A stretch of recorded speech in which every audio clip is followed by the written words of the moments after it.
good day to everyone. It's me again, Miss Chinky Cosico. We're here now in San Tevi para mag-update po ng mga new development ng ating subdivision at para po mag-cover ng ilan pong mga unit ng ating mga client na nagpa-private message at nagko-comment po sa ating YouTube channel. So tara't samahan nyo ako ating pasyalan ng inyong mga unit. So this one is for Block 24 po. Yan. We're here now sa Block 24 Lot 16 sa unit po ni Sir Kim Badon para mag-update po kung ano na pong update sa kanyang unit. So tara, samahan niyo po ako. So Sir Kim, as of today, ito po yung update sa inyong unit here in Block 24 Lot 16. Expected lang po na medyo makalat pa po ha kasi hindi pa po masyadong tapos na tapos yung unit. Ano po? So as of today, yan po yung inyong unit. Yan, ito po yung carport nyo. Then, ayan. Pagpasok po sa loob, yan, ongoing po yung paggawa ng CR. Ongoing din po yung paggawa ng inyong kitchen. Ayan.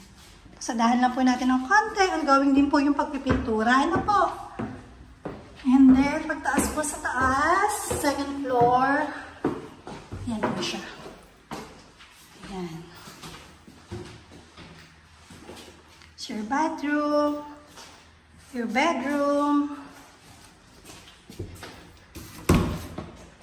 your master bedroom, and your third bedroom po. So yun po yung update sa inyong unit as of today. Once natapos na po yung unit nyo, kung open po yung unit, try ko po ulit siyang silipin. Ano po? Thank you! 6,100. Tara't samahan niyo po ako ating silipin ng kanyang unit. So ayan, this one is a part po ng ating Block 26, doon po sa may model house ng ating pong mansion unit at ang ating pong mga townhouse. So this one po is ating silipin ng unit po ni Mr. River Sky. So ayan, as of today, sir, expected po medyo makalat pa po ha, since hindi pa po tapos na tapos yung unit. Ano po? Yan, so almost finish naman na po siya, nasa almost 97%.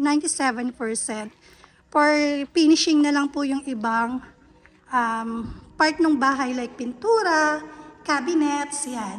So ito po yung update sa inyong bahay. Silipin po natin saglit. So this one. And yung inyong pong laundry area. Yan, naka-first coating na rin po yung inyong hagdan.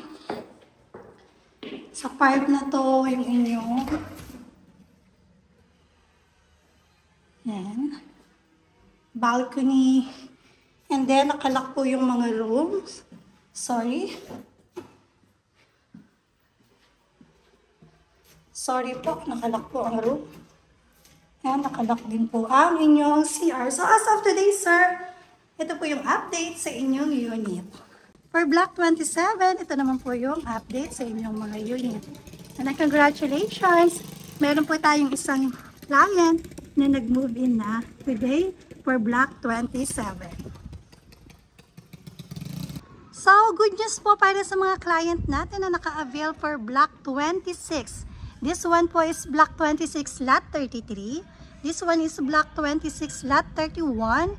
This one naman po is Block 26 Lot 29, 27, 25, and 23. So, tara silipin po natin yung other side ng mga unit na ito para updated po kayo.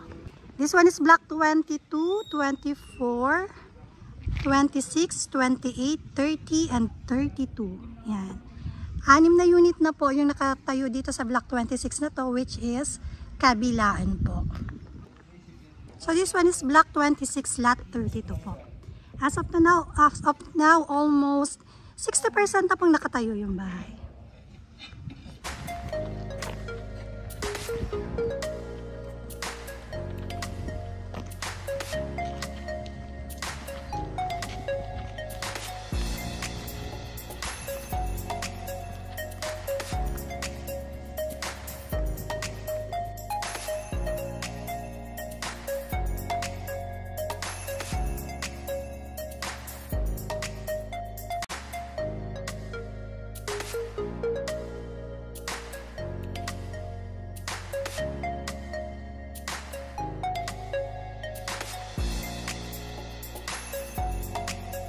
So, this one naman po is yung update para po sa ating swimming pool. Sa ngayon po, ongoing po yung pagbabakod dito po sa ating swimming pool. Yan. And almost done na po yung ating swimming pool. Tinatapos na lang po yung pagbabakod. Yan na po. So, yan. Soon, may enjoy na po siya ng ating mga homeowners.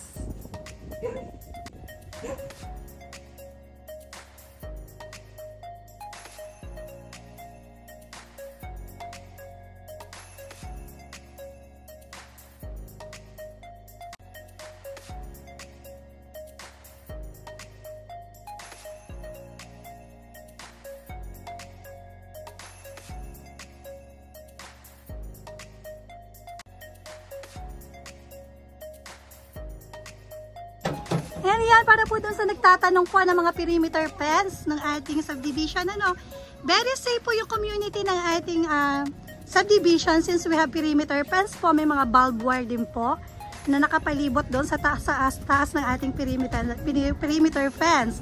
At ang isa pa po, kagandahan po, meron po tayong 24 hours CCTV in this community. Kaya sigurado po safe na safe po ang inyong community.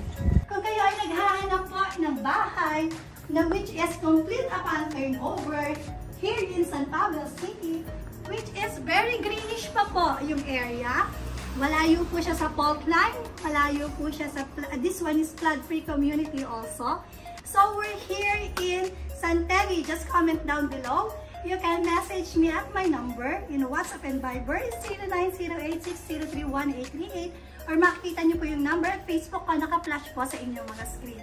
Once again, this is Miss Chinky Pulya Cosico. Thank you and God bless you all. Bye-bye!